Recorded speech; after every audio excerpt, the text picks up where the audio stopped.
Breaking news చూస్తున్నాం. తెలంగాణ ముఖ్యమంత్రి రేవంత్ రెడ్డికి ప్రపంచ ప్రఖ్యాత హార్వర్డ్ యూనివర్సిటీ జారీ చేసిన సర్టిఫికేట్ ఇప్పుడు రాజకీయ వర్గాల్లో పెద్ద చర్చకు దారితీసింది. ఈ సర్టిఫికేట్ ను వెంటనే రద్దు చేయాలని డిమాండ్ చేస్తూ హార్వర్డ్ పూర్వ విద్యార్థి doctor RS Praveen Kumar Harvard university అధ్యక్షుడు డీన్లకు ఈమెయిల్ పంపడం ప్రస్తుతం సంచలనంగా మారింది. ఈ సర్టిఫికేట్ ఇవ్వడం ద్వారా హార్వర్డ్ సంస్థ దేశంలో వివాదాస్పద రాజకీయ నాయకుడికి గౌరవం ఇచ్చినట్లయిందని ప్రవీణ్ కుమార్ అభిప్రాయపడ్డారు. ఆయన తన లేఖలో సీఎం రేవంత్ రెడ్డి రాజకీయ జీవితాన్ని ప్రస్తావిస్తూ తీవ్రమైన విమర్శలు చేశారు.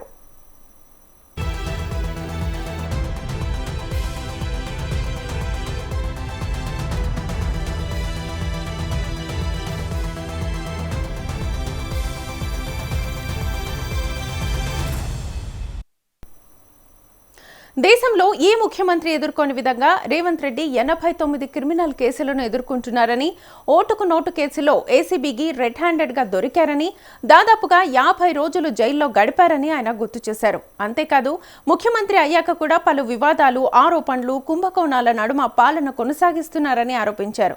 ఇలాంటి ట్రాక్ రికార్డున్న నాయకుడు 21వ శతాబ్దానికి పనికిరాడని లేఖలో ప్రవీణ్ ప్రస్తావించారు.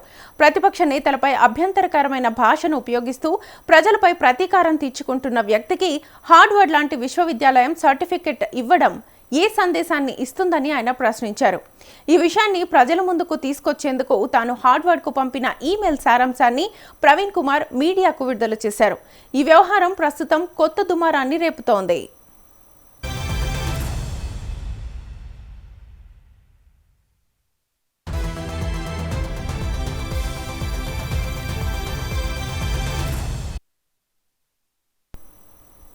బ్రేకింగ్ న్యూస్ చూస్తున్నాం. తెలంగాణ ముఖ్యమంత్రి రేవంత్ రెడ్డికి ప్రపంచ ప్రఖ్యాత హార్వర్డ్ యూనివర్సిటీ జారీ చేసిన సర్టిఫికేట్ ఇప్పుడు రాజకీయ వర్గాల్లో పెద్ద చర్చకు దారితీసింది.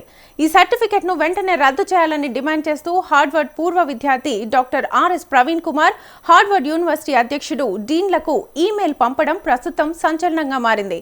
ఈ సర్టిఫికేట్ ఇవ్వడం ద్వారా హార్వర్డ్ సంస్థ దేశంలో వివాదాస్పద రాజకీయ నాయకుడికి గౌరవం ఇచ్చినట్లయిందని ప్రవీణ్ కుమార్ అభిప్రాయపడ్డారు. ఆయన తన లేఖలో సీఎం రేవంత్ రెడ్డి రాజకీయ జీవితాన్ని ప్రస్తావిస్తూ తీవ్రమైన విమర్శలు చేశారు.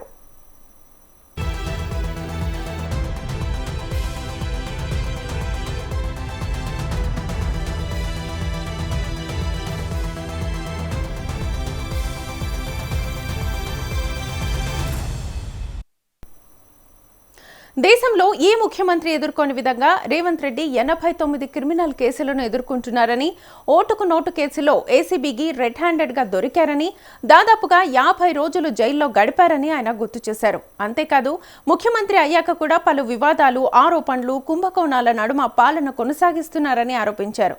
ఇలాంటి ట్రాక్ రికార్డున్న నాయకుడు 21వ శతాబ్దానికి పనికిరాడని లేఖలో ప్రవీణ్ ప్రస్తావించారు.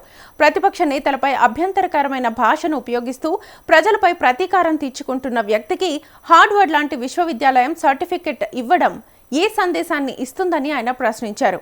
ఈ విషయాన్ని ప్రజల ముందుకు తీసుకొచ్చేందుకు తాను హార్వర్డ్ కు పంపిన ఈమెయిల్ సారాంశాన్ని ప్రవీణ్ కుమార్ మీడియాకు విడుదల చేశారు. ఈ వ్యవహారం ప్రస్తుతం కొత్త దుమారాన్ని రేపుతోంది.